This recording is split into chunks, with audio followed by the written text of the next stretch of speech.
11 श्लोक महला तीजा।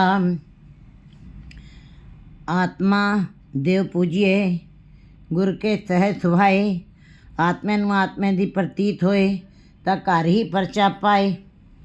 गुरु जी वाणी में बता रहे हैं कि जीव को बाहरी सारे साधनों को छोड़ करके, जितने भी धार्मिक साधन हैं उनको छोड़ करके गुरु के शब्द के साथ जुड़ करके सहज अवस्था को प्राप्त करना चाहिए। गुरु के शब्द के द्वारा ही जीव सहज भाव से नाम जप सकता है। सहज भाव का मतलब है स्वभावता, अपने आप ही गुरु के चरणों से लगे हुए, गुरु के शब्द के साथ कमाई करते हुए हुक्म मनिए सुख पाइए। उसके हुक्म को मानते हुए जो सुख प्राप्त होता है, जीव उसी में सहज अवस्था में आ जाता है। अपने आप ही उसके अंदर वो गुरु के उपदेशों वाली बातें अंदर समा जाती हैं। इसलिए गुरु आत्मा परात्मा एक को करे, अंतर की दुविधा अंतर मरे। कहते जो आत्मा परात्मा को एक कर लेते हैं, गुरु के शब्द के साथ एक रूप हो जाते हैं, वहाँ पर अंदर की दुविधाएं सब खत्म हो जाती जीव की और सहज भाव में आ जाता है। आत्मे नु आत्मे दी प्रतीत होए तकार ही परचा पाए। गुरु जी बता रहे हैं जब आत्मा के अंदर जो भाव चल रहे हैं, यदि अंतःकरण में आलोक हो गया है परमात्मा के नाम का, आत्मे नु आत्मे दी प्रतीत होए, आत्मा के अंदर परमात्मा के नाम का आलोक हो गया, प्रकाश हो गया है और विश्वास बन गया है, भावना बंध गई है, तो कारी परचा पाए। तब आप घर में बैठ कर ही उस परमात्मा से अब मिलाप कर सकते हैं। घर में बैठ कर ही आपका जीवन सफल हो सकता है, क्योंकि जीवन एक पत्र है। इस पर्चे को जो प्रश्न पत्र आया है उसको हल किया जा सकता है। घर में बैठ कर ही आप सारे गुरु के जब आत्मा में गुरु के शब्द की जब विश्वास बन जाता, भावना बन जाती है, तो घर में बैठ कर ही आत्मा जीव जो है निराशा में आ जाता है और निराशा के बाद फिर परमात्मा की प्राप्ति। जब तक मन निराश नहीं होता है, जब तक मन उदास नहीं होता है, जब तक मन संसार की तरफ से थोड़ा हट के नहीं रहता है, तब तक परमात्मा की प्राप्ति नहीं होती है। लेकिन जब गुरु के शब्द के साथ कोई भावना से जुड़ जाता है, उसके अंदर अपने ये सारे भेद अपने आप खत्म हो जाते हैं और वो अपने हृदय रूपी घर के अंदर परमात्मा को पा लेता। कहीं बाहरी साधनों को करने की ज़रूरत नहीं रहती है। आत्मा अडोल न डोले गुरु के पाए सुभाए। फिर आत्मा डोलती नहीं है, वो अडोल हो जाती। परमात्मा भी अडोल है, डोलन ते राखो प्रभु नानक दे करत। फिर ऐसे जीवों को परमात्मा डोलने, उनका मन डोलता नहीं, उनका मन ऊहा पोह में नहीं रहता है, उनके अंदर लहरें नहीं उठती हैं विकारों की। आत्मा अडोल न डोले, फिर वो डोलती नहीं है। गुरु के पाए सुभाए, गुरु के साथ जो शब्द के साथ प्रीत की है, प्रेम से, भावना से, सुभाए शुभ विचारों से जब उसके साथ प्रीत कीजिए। गुरु बिन सहज न आवे, लोभ मैल न बिचो जाए।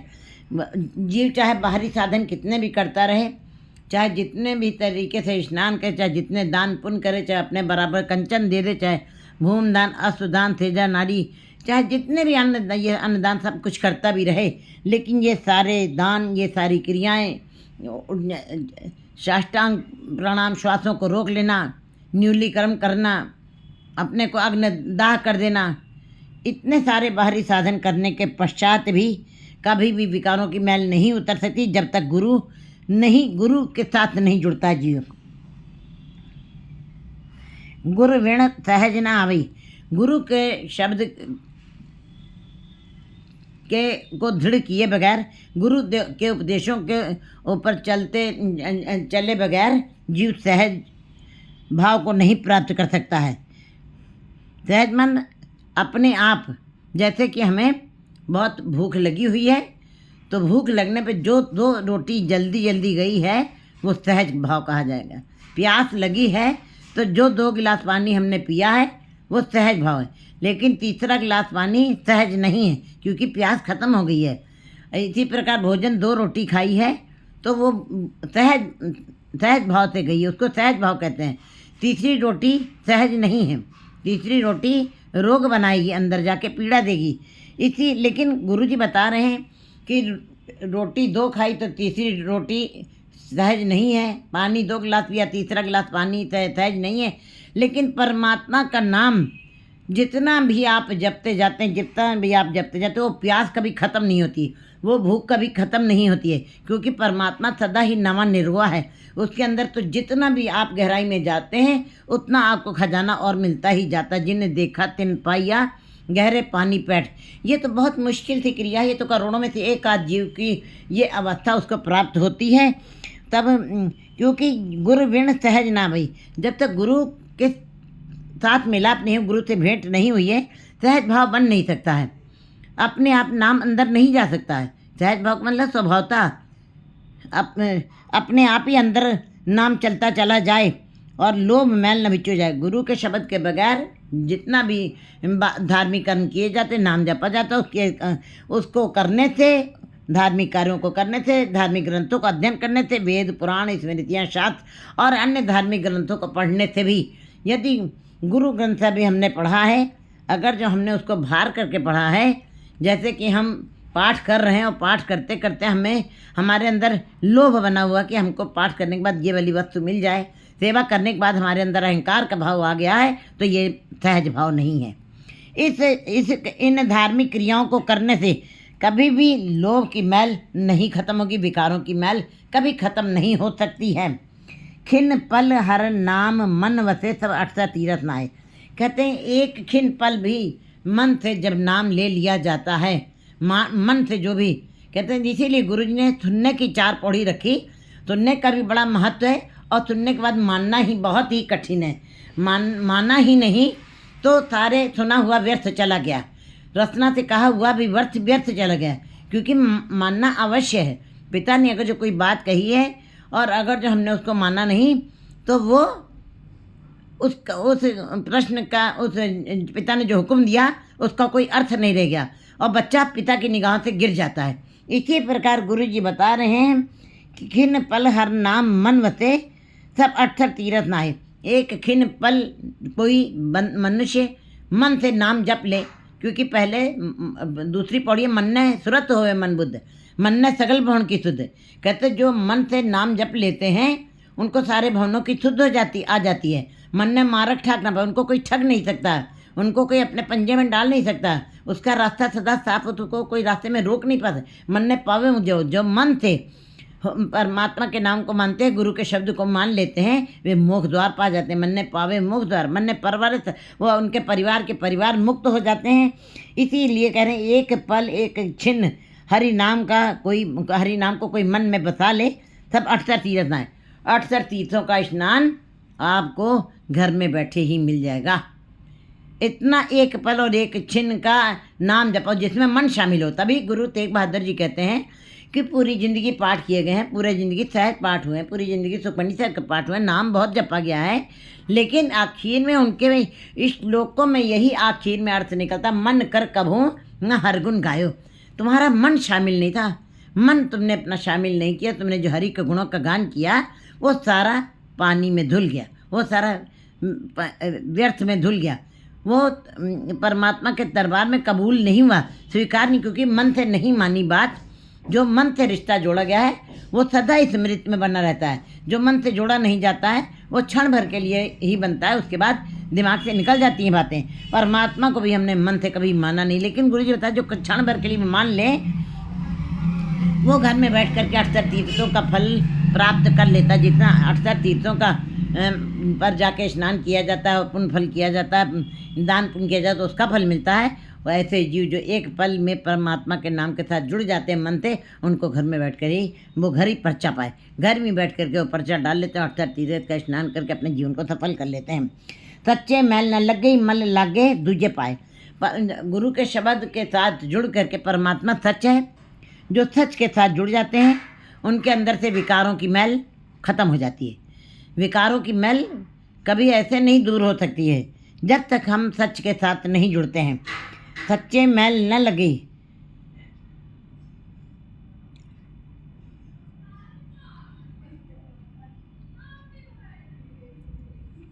सच्चे मैल न लगे मल लागे दूजे पाए।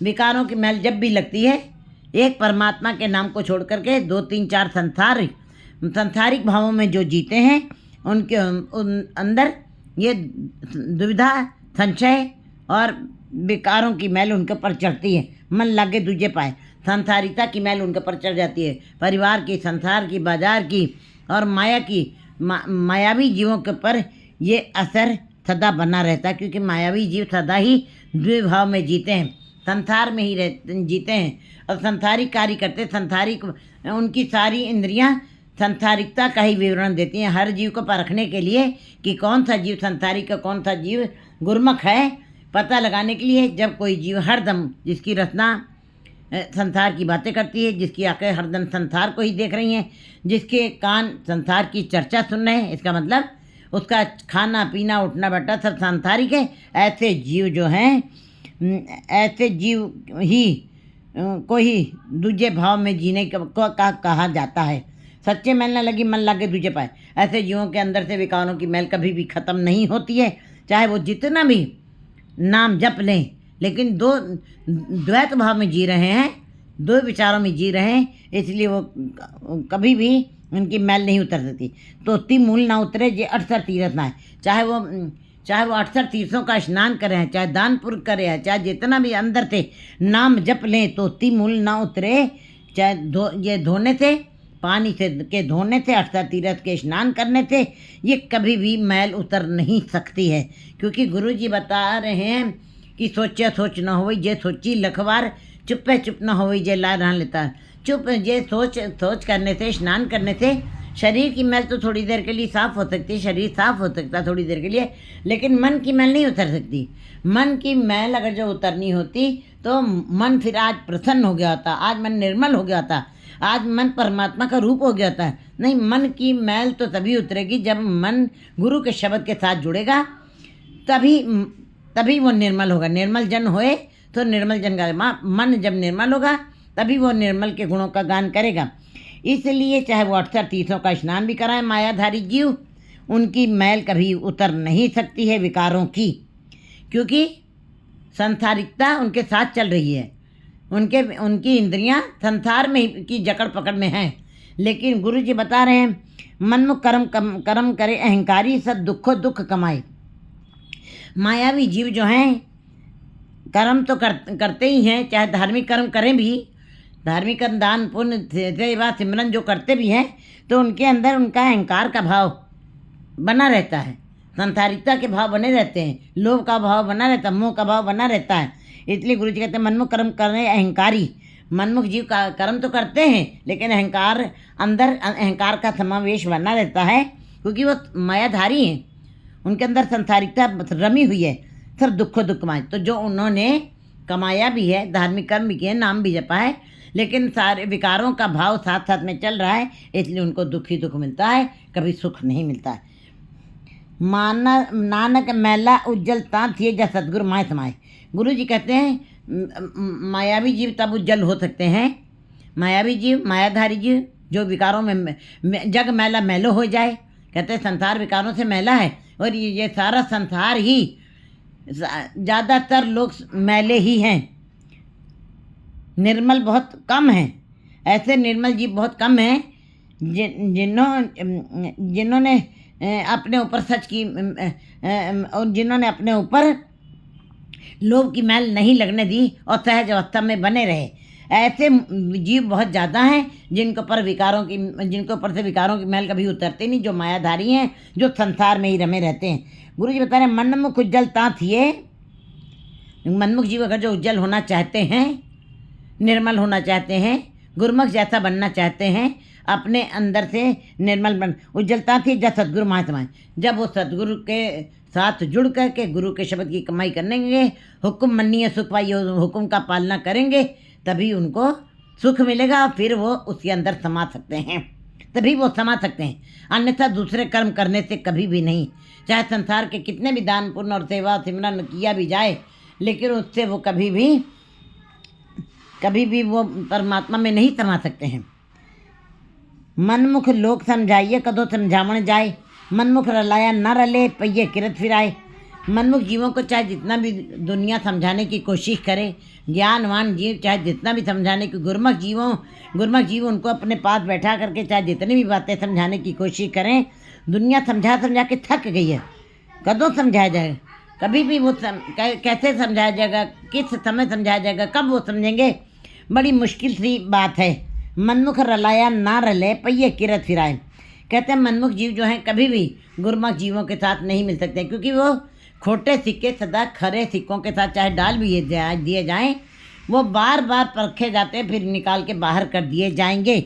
मनमुखी जीवों का यही हाल है। मनमुख लोग समझाइए कदों समझावण जाए, मनमुख रलाया न रले। मनमुखी जीव कभी भी गुरुमुख जीवों के जैसे नहीं बन सकते, चाहे उनको जितना भी मिला दिया जाए, उनके साथ बैठा दिया जाए, उनके जैसे कपड़े, उनके जैसा पहनावा, उनकी जैसे रहत बहत बना भी दी जाए, देखने में वो एक ही जैसे लग रहे हों, लेकिन जैसे बगला और हंस दोनों एक जैसे लगते हैं, लेकिन बगले में और हंस की क्रियाओं में अंतर है। हंस मानसरोवर का साथ नहीं छोड़ता है और बगला डड्डा पालन गया, वो तो सदा मैले की तरफ ध्यान रखता है। हंस उडारी मार के चला जाता है एक किनारे से एक किनारे दूसरे किनारे मानसरोवर की तरफ, लेकिन बगले के पंख बड़े भारी, उड़ना वो भी चाहता है, थोड़ी देर उड़ के वो गिर जाता है, लेकिन हंस के अंदर दूध पानी को अलग कर देता है, उसकी चोंच में खटास है, लेकिन बगले के अंदर ये गुण नहीं है। लेकिन हंस के पास भी ये गुण नहीं है कि बगुला उसके पास आ जाए तो उसके जैसा उसको बना सके, उसके पास कौवा आ जाए तो उसको वो सफ़ेद कर सके। लेकिन गुरु ऐसा है जिसके पास आ करके जीव बिल्कुल पारस परतीय पारस हुए आ सकता है, क्योंकि गुरु के अंदर इतनी शक्ति है। अवगुण लग गुण विक्रय वचने दसूरा। कहते हैं मनमुख रलाया ना रले, वो कभी भी गुरुमुख जीवों के साथ मिलकर के गुरुमुख जीव नहीं बन सकता है। पहिया की रहता है, वो अपने पिछले पूर्व जन्म के कर्मों के कारण शुभ या अशुभ जो भी कर्म किए हैं उसने, उनके कारण ही वो आवागम के चक्कर में बना रहता है, उसको सदा दुख भोगने रहते हैं और फिरता रहता है, भटकता रहता है। लिव तातु दुई राह है हुक्मी कार कमाए। ये संसार में दो रास्ते हैं, एक माया का रास्ता है, एक लिव का रास्ता है। कहते हैं लिव ए मन शक्ति ए मन सियो ए मन पंच तत्व को जियो। कहते हैं ये मन शक्ति है, अगर जो शक्ति के साथ जुड़ गया है माया के साथ तो माया भी हो जाएगा, और अगर जो शब्द के साथ जुड़ा है तो ये निरंकार रूप हो जाएगा। अगर जो दोनों में से ना माया मिली ना राम, तो पंच तत्व का पुतला था, मर के चला गया, नाम निशान नहीं रहेगा कि उसने अपना कोई अपना चिन्ह भी नहीं बनाया, उसने अपनी कोई पहचान भी नहीं बनाई संसार में। जैसे आया था जो सुन जेकर कहूँ वैसे ही वो चला गया, उसके हाथ खाली चले गए, निरर्थक जीवन बिता के चला गया। लिव धातु दुई राह। गुरु जी कहते दोनों रास्ते हैं, जो रास्ता चुन लेता है उसी रास्ते पे चलता रहता है। हुक्मी कारक में किसी जीव के वश में नहीं है कि हम अपने आप सांसारिक रास्ते पे चले, अपने आप हम शिव शब्द के रास्ते पे चले, नहीं, ये तुम्हारे वश में नहीं है। हे जीवो, आप लोग लाचार हैं, आप लोग कमज़ोर हैं, आपके वश में कुछ नहीं है। हुक्मी कार कमाए, वो परमात्मा अपने हुक्म के अंदर ही गुरुमुख जीवों को अपने रास्ते पे चला रहा है, मनमुखी जीवों को अपने रास्ते पे चला है। कोई नहीं कह सकता है कि मैं अपनी अक्ल से चल रहा हूँ, मैं अपनी समझ से चल रहा हूँ, मैं अपनी मर्जी से चल रहा हूँ। अगर जो अपनी मर्जी से चल रहे हो तो जित हथ जोड़ कर वेखे तो है। अगर जो तुम्हारे अपने अंदर इतनी अकल है तो कुछ करके दिखाओ। नहीं, जीवों के वश में कुछ नहीं, जीव लाचार हैं, उनको केवल मत्था ही टेकना। गुरुमुख अपना मन मारिया शब्द कसौटी लाए। गुरुमुख जीवन ने अपने मन को मार दिया, जीते जी मन को मारा है। मन को मारने का मतलब है यही जो इंद्रियां, आँख, नाक, रस, नाक, कान, ये जो संसार को देख रही हैं, बाजार को देख रही हैं, बाजार की चर्चा सुन रहे हैं, रत्ना संसार की ही बातें कर रही हैं, इन्हीं इंद्रियों को जो मूंद लिए दरवाजे वो अंदर की तरफ झांकने लगती हैं। बाहर के दरवाजे उसने बंद कर दिए, यही इंद्रियां जब अंदर झांकने लगती है हृदय के अंदर, गुरुमुख अपना मन मारे, तब ऐसे जीव जो हैं मूंद लिए दरवाजे बाजीले अनंत बाजे, ऐसे जीव गुरुमुख जीव अपने मन को मार देते हैं और जीते जी मन मरे धातु मर जाए। बिन मन हुए कैसे हरि पाए। बिना मन को मारे परमात्मा से मिलाप नहीं हो सकता है। मन जीते जग जीत, मन को ही जीतना है और मन की सारी बातें हैं। मन मारे शब्द कसौटी लाए, शब्द की कसौटी को परखा जाता है। मन को शुद्ध किया, जैसे सोना जमीन के अंदर से अशुद्ध निकलता है, मिट्टी बालू कंकड़ जुड़े होते हैं, लेकिन जब वो कसौटी में जाता है तो नाचता है और बिल्कुल एकदम पागल हो जाता है उसके अंदर जा कर के। जब शुद्ध हो जाता है तब स्थिर हो जाता है, तब डोलता नहीं है, और शुद्ध होने के बाद बड़ा छोटा सा इनका सोने का निकलता है। इसी प्रकार जीव शब्द की कसौटी पे कसा जाता है और उसी के ऊपर खरा उतरना होता है। मन ही नाल चगड़ा, मन ही नाल सत, मन ही मंझ तमाए।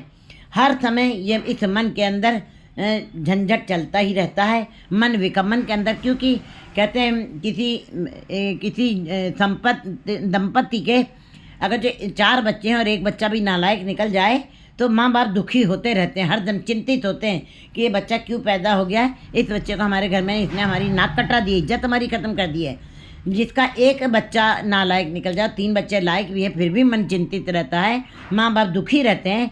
तो ये मन के 5 लड़के जो हैं, लड़के हैं ये बिल्कुल नालायक हैं, ये हर दम संसार में ही रमे रहते हैं और हर दम ये झंझट ही इनके अंदर चलता रहता है। कभी भी परमात्मा के साथ मिलाप होने की इच्छा नहीं हो पाती है। तो कहते हैं जो जीव अपने मन से ही राय मशवरा करते हैं, मन ही नाल चगड़ा। जो जीव इस बात को समझ जाते हैं कि मन को ही समझाना है, मन साधे सिद्ध मम्मा, मन से काज है, मन साधे सिद्ध होए, मन ही मन से कहे कबीरा, मन सा मिला न कोई। कहते मन जैसी कोई चीज़ नहीं, लेकिन जो जीव मन को समझा ले जाते हैं, मन से ही झगड़ा करते हैं, मन से ही राय करते हैं, मन से ही मशवरा करते हैं और मन में ही फिर मन को जीत लेते। मन जीते जग जीत, और जीत करके बाजी मन जो इच्छे सो फल पा लहे। जब मन जीत गया है तब जो भी इच्छा करता है अपने मन में वो सब उसको मिल जाती हैं। मन जो इच्छे सो लहे, सच्चे शब्द सुहाए, और वो सच्चे शब्द को प्रेम भावना के साथ जुड़ा रहता है, उसी के साथ उसी में समा जाता है। रत रहता, आनंद लेता है, रस मिलता है उसको। अमृत नाम सद पुंजिए, गुरमुख कार कमाए। कहते हैं अमृत नाम जो है रोज ही रोज उसका भुंचन करन, जे को खावे जे को पुंचे तिसका होए उधारो। कहते हैं खाना अलग चीज़ है, भोजन खाना अलग चीज़ है, लेकिन अगर जो ज़्यादा खा लिया है तो उसको हजम करना आसान नहीं है। जीव बीमार हो जाता है, उल्टी होने लगती है, अपच हो जाता है। इसी प्रकार जब जीव बहुत सारा विद्वता उसको प्राप्त हो जाती, ज्ञान प्राप्त हो जाता है, अहंकार रूपी उल्टी होने लगती है, वासना रूपी, मोह रूपी, लोभ रूपी उसके अंदर विकार बनते हैं और अहंकार जो है ज्ञान को खा जाता है। इसीलिए गुरु जी कहते हैं अमृत नाम सद पुंजिए, गुरमुख कार कमाए।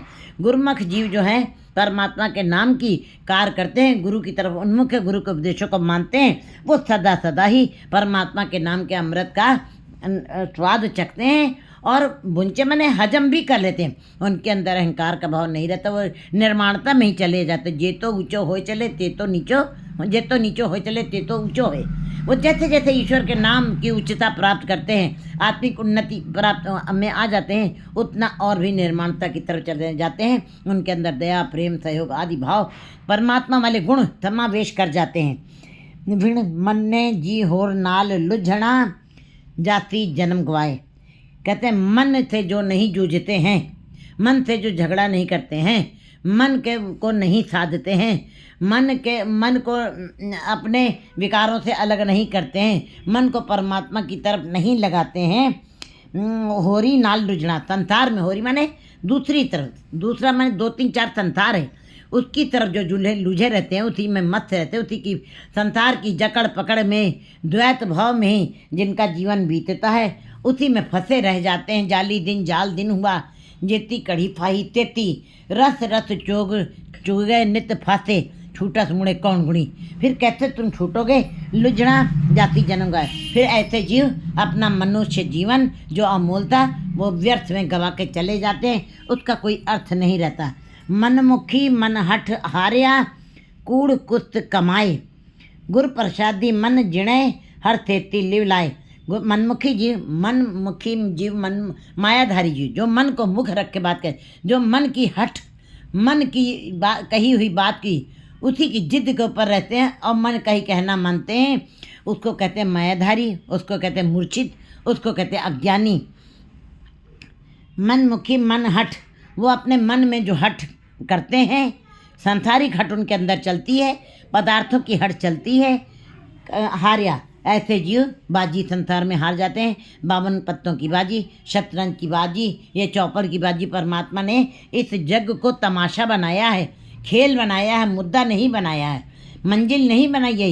ये मुद्दा ये संसार एक तमाशा बना, जीव सुपना और पेखना ऐसे जग को जान। फिर ऐसे जीव जो हैं अपनी मन हट के कारण हार जाते हैं बाजी। कूड़ कुत्थ कमाए, कूड़ माने झूठ, और मैला कूड़ा, कूड़ा ही इकट्ठा किया है, झूठ में ही रहे हैं, मैले में ही रहे हैं। जग मैला, मैला जग है ही है, उस मैले जग के अंदर ही इन्होंने वास किया है और मैली ही कमाई की है। और संसार में रह करके संसार के जितने भी धंधे हैं सब मैले ही गिने जाते हैं।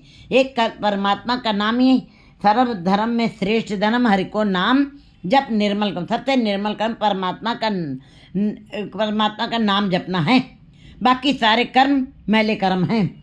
कहते हैं फिर ऐसे मैले कर्म करते हैं जीव, मनमुखी जीव हार करके बाजी और कूड़ कुछ में मैले में ही रह जाते हैं, निर्मल नहीं हो सकते। गुरु प्रसादी मनो थे, जिन्होंने गुरु की कृपा से अपने मन को जीत लिया। मन जीते जग जीत, मन को जीत लिया गुरु के शब्द के साथ, मन को वश में कर लिया, मन की इंद्रियों को जितेंद्री बना लिया है। अब इंद्रियां निरंकार को ही देख रही है, निरंकार रसना निरंकार का नाम ही जप रही है, ये कान निरंकार को ही सुन रहे हैं। गुरु प्रसादी मन होते, फिर ऐसे गुरमुख जीवों के अंदर मन के अंदर परमात्मा का नाम बस जाता है। हर सेती लिवलाए हरि के साथ उनकी लिव बन जाती है। नानक गुरमुख सच कमावे, मनमुख आवे जाए। गुरु जी कहते हैं गुरमुख जीव जो है सच की कमाई करते हैं और सच ही उनका बोलना, सच ही खाना, सच ही पहनना, सब सारी क्रियाएं उनकी, सारी इंद्रियां ये गवाही देती हैं कि ये गुरमुख जीव हो गए हैं, क्योंकि सारी इंद्रियां उनका उठना बैठना खाना पीना सब गुरमुखों वाला हो जाता है। वे सच को कमाते हैं। मनमुख आवे जाए, मायाधारी जीव जो पदार्थों में है, जो मन हट में है, जो उन्होंने मन को मुख रख के काम किया है, वो आने जाने के चक्कर में सदा बने रहते हैं, वो सदा भटकते रहते हैं और दुख भोगते हैं। पौड़ी हर के संत सुनो जन पाई, हर सतगुरु की एक साखी, जिस तुर भाग होवे मुख मस्तक तिन जन ले हृदय राखी।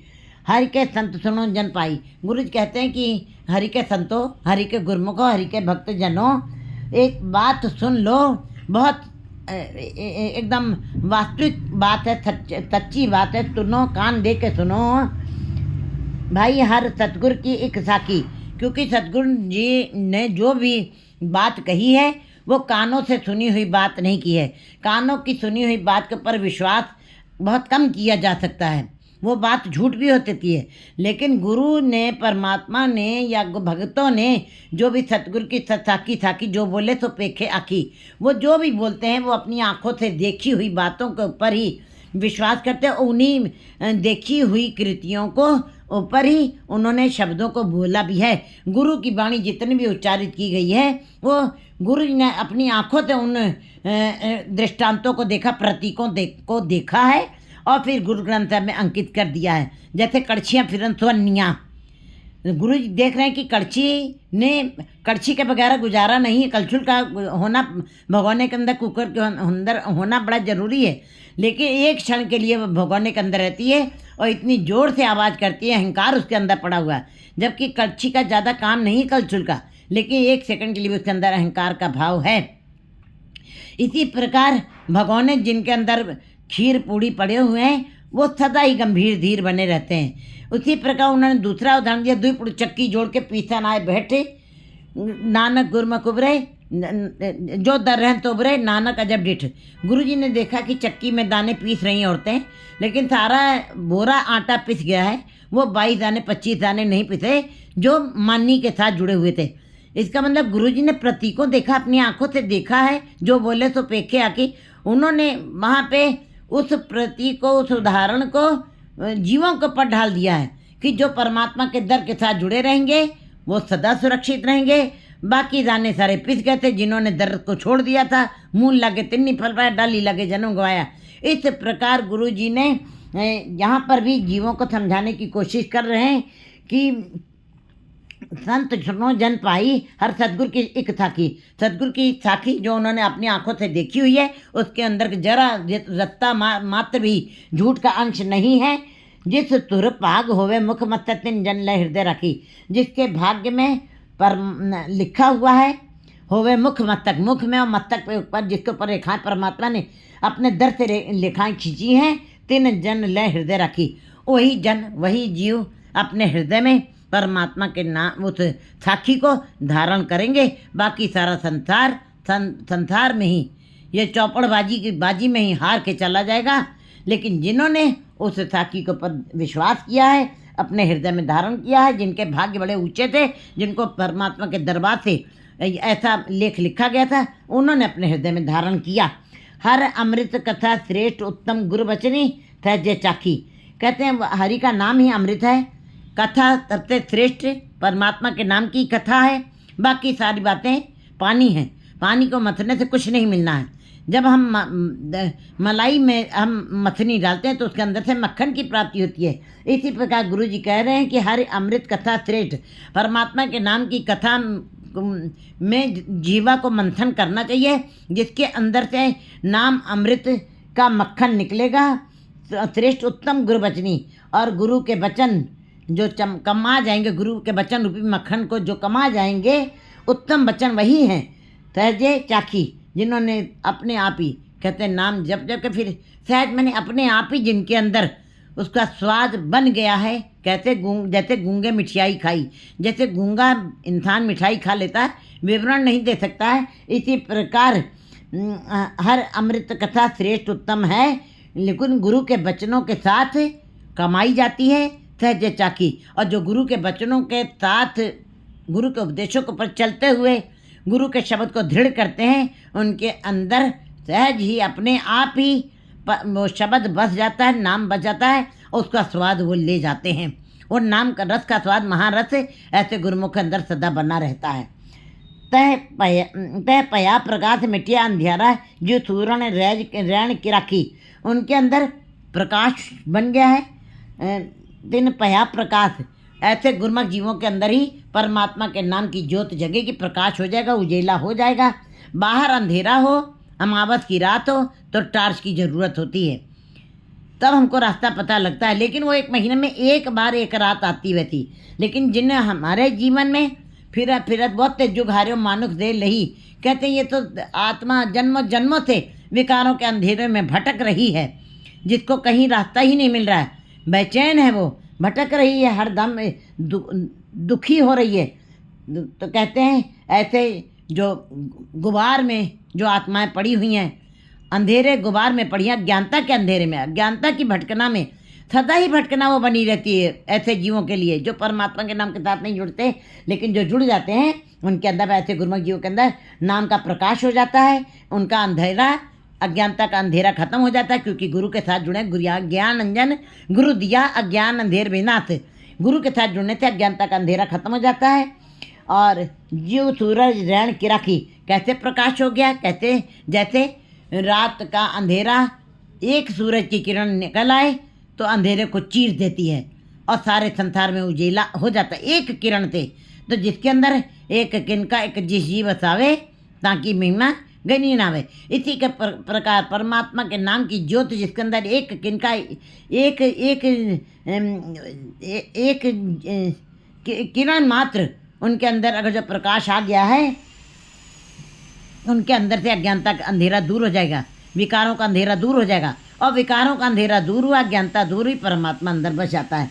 अदृष्ट अगोचर अलख निरंजन तो देखा गुरमुख आँखी, जो परमात्मा अदृष्ट है, जो इन आँखों से दिखाई नहीं देता है, क्योंकि ये आँखें हमारी संसारिक आँखें हैं, इससे ये संसारिकता को देखती हैं, ये निरंकार को नहीं देख सकती, ये बाजार को देख रही हैं, ये परिवार को देख रही हैं। निरंकार को देखने वाली आँख तो गुरु के शब्द के साथ त्रिकुटी तुम्हारी खुलनी है, तुम्हारे बजर कपाट खुलने हैं, तब वो तीसरी आँख ज्ञान की आँख, जिसको ज्ञान चक्षु कहते हैं, विवेक बुद्धि जब जीव के अंदर आती है तब वो तीसरा चक्षु विज्ञान ज्ञान वाला चक्षु खुलता है। अदृश्य जो परमात्मा नहीं दिखाई दे रहा था, और जो अगोचर जो बहुत ही ये इंद्रियों की बहुत से परे है, इंद्रियां हमारी सीमित हैं, वो नहीं देख सकती हैं, हमारी आँख बहुत दूर तक नहीं देख सकती, हमारी रचना बहुत देर तक व्याख्यान नहीं कर सकती, हमारे कान बहुत दूर तक नहीं सुन सकते, क्योंकि हमारा जीवन अल्पकाल की है, हम काल में हैं। परमात्मा अकाल पुरुष है, परमात्मा अतुल है, परमात्मा क्या कोई चीरा माप नहीं सकता, उसका कोई कथन नहीं कर सकता है, उसकी गहराई कोई माप नहीं सकता है। इसलिए इंद्रियों की पकड़ खेत से वो जो परे है परमात्मा, और जो अलग जो इन आँखों से दिखाई नहीं देता है, जो अमूर्त है, क्योंकि अमूर्त क्यों है, अदृष्ट क्यों है, गुप्त क्यों है, क्योंकि वो एक ओंकार है, वो सत्य नाम है, कर्ता पुरख है, वो स्वयं ही करता है, स्वयं ही पुरख है और स्वयं ही सबकी संभाल करता है। कर्ता पुरख निर्भव, वो निर्भव निर्वैर अकाल मूर्त, वो अकाल में है, वो काल में नहीं है। क्यों? अजोनी, वो योनियों में नहीं है, वो अपने आप से, आप ही ने आप साजो, आप ही ने रचो नाम। अजूनी संभव कहते कैसे मिलेगा? गुरु प्रसाद, गुरु की कृपा से मिलना है। उस अलख को देखना इन जीवों के वश में ऐसे नहीं है, लेकिन जो गुरुमुख जीवों की मिट्टिया, अंधेरा खत्म हो गया, विकारों का अंधेरा खत्म हो गया है, प्रकाश हो गया है। जैसे सूरज की एक किरण ने संसार में प्रकाश किया, उसी प्रकार गुरु के शब्द की एक किरण ने गुरुमुख साधारण मनुष्यों के अंदर भी वो प्रकाश कर देता है, अपने जैसा कर लेता है। ऐसे जीवों के अंदर फिर वे अदृष्ट, अगोचर, अलख, निरंजन, जो धब्बों से रहित है, जो कालक से रहित है। हम अंजन में हैं, हमारे ऊपर धब्बे हैं, हमारे ऊपर विकारों की धब्बे पड़े हुए हैं, विकारों के दाग हैं, हम विकारों में ही हैं। क्योंकि ये संसार इसीलिए परमात्मा का रूप नहीं हो पाया। 33 करोड़ देवते जरूर है, उनके अंदर प्रकाश हुआ है, वो ज्योत जगी है, लेकिन वो परमात्मा का रूप क्यों नहीं हो पाए? वो निरंजन नहीं बन पाए, निरंजन का रूप नहीं हो पाए। उनके ऊपर कोई ना कोई धब्बा लग गया, कोई ना कोई दाग लग गया, कोई किसी न किसी विकार में ग्रस्त हो गए, इसीलिए वो निरंजन नहीं बन सके। कहते हैं तो देखिया गुरुमुख की, लेकिन गुरुमुख जी जो गुरु की तरफ उन्मुख है, जिन्होंने गुरु के शब्द के साथ गुरु के शब्द को दृढ़ किया है, भावना से, मन से माना है, वो ऐसे अदृष्ट, अगोचर, अलख, निरंजन को प्राप्त कर लेते हैं अपनी इन आँखों से, क्योंकि उनकी तीसरी आँख परमात्मा वाली आँख, ज्ञान का चक्षु खुल गया गुरु के शब्द के द्वारा, इसलिए वो देखने में समर्थ हो गए हैं। 12